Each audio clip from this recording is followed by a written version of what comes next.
নমস্কার। আশা করি আপনারা সবাই যে যেখানে আছেন ভালো আছেন। আমরা আমাদের শরীরের বাহ্যিক সৌন্দর্যের জন্য কত কিছুই না করি, কিন্তু আমাদের হাসির পেছনের যে মূল কারিগর, আমাদের দাঁত এবং মাড়ি, তার স্বাস্থ্যের প্রতি আমরা কি যথেষ্ট সচেতন? আমরা প্রতিদিন নিয়ম করে ব্রাশ করি ঠিকই, কিন্তু যে হাতিয়ারটি দিয়ে আমরা যুদ্ধ করছি সেই ব্রাশটিই যদি অকেজো হয়ে যায়। আজকের এই বিশেষ ভিডিওতে আমি আপনাদের সাথে শেয়ার করব একটি টুথব্রাশের পূর্ণাঙ্গ জীবনচক্র এবং কেন এটি অবহেলা করা আপনার জীবনের বড় ভুল হতে পারে। শেষ পর্যন্ত সাথে থাকুন, কারণ শেষে থাকছে ব্রাশ করার সঠিক টেকনিক। অনেকে প্রশ্ন করেন, ব্রাশ তো নিতে ভালোই আছে, তবে কেন বদলাবো? বিজ্ঞানের ভাষায় একটি ব্রাশের ব্রিসেলস বা তন্ত্রগুলো নির্দিষ্ট সময় পর তাদের স্থিতিস্থাপকতা হারায়। নতুন ব্রাশের তন্ত্রগুলো দাঁতের ফাঁকে ফাঁকে ঢুকে প্লাক পরিষ্কার করতে পারে, কিন্তু ৩ মাস ব্যবহারের পর এগুলো নমনীয়তা হারিয়ে শক্ত হয়ে যায় অথবা চারদিকে ছড়িয়ে পড়ে। ফলাফল, আপনি যখন ঘষছেন তখন ময়লা পরিষ্কার হচ্ছে না, বরং দাঁতের উপরের সুরক্ষা স্তর বা এনামেল ক্ষয় হচ্ছে। এটিই দাঁত শিরশির করার প্রধান কারণ। গবেষণায় দেখা গেছে ৩ মাস পর একটি ব্রাশ প্রায় 30% কম পরিষ্কার করতে সক্ষম হয়। এবার আসি একটু ভয়ঙ্কর তথ্যে। আপনার বাথরুমের পরিবেশ কি সবসময় শুকনো থাকে? সম্ভবত না। আর্দ্র পরিবেশ ব্যাকটেরিয়ার জন্য স্বর্গরাজ্য। ব্রাশের গোড়ায় যে ক্ষুদ্র ফাঁকা জায়গা থাকে, সেখানে টুথপেস্টের অবশিষ্টাংশ এবং জল জমে এক ধরনের আঠালো স্তর তৈরি করে।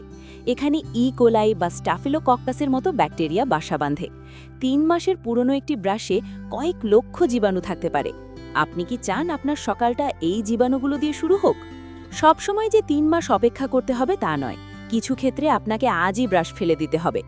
অসুস্থতা, যদি আপনার ফ্লু, করোনা বা অন্য কোনো ভাইরাল ইনফেকশন হয়ে থাকে, তবে সুস্থ হওয়ার পর প্রথম কাজই হলো ব্রাশটি বদলে ফেলা, কারণ আপনার লালা থেকে আসা জীবাণু ব্রাশে বেঁচে থাকে।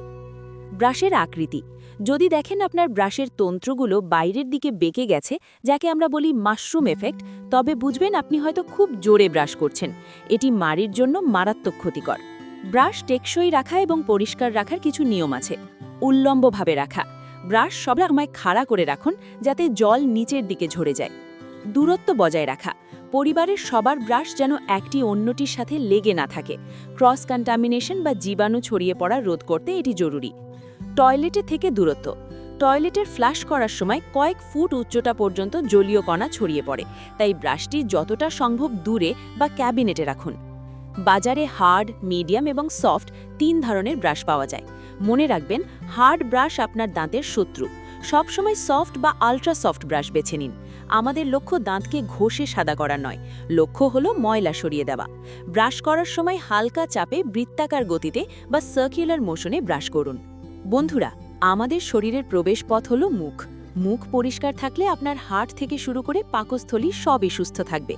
একটি নতুন ব্রাশের দাম সামান্য কয়েক টাকা, কিন্তু একটি সুস্থ হাসি অমূল্য।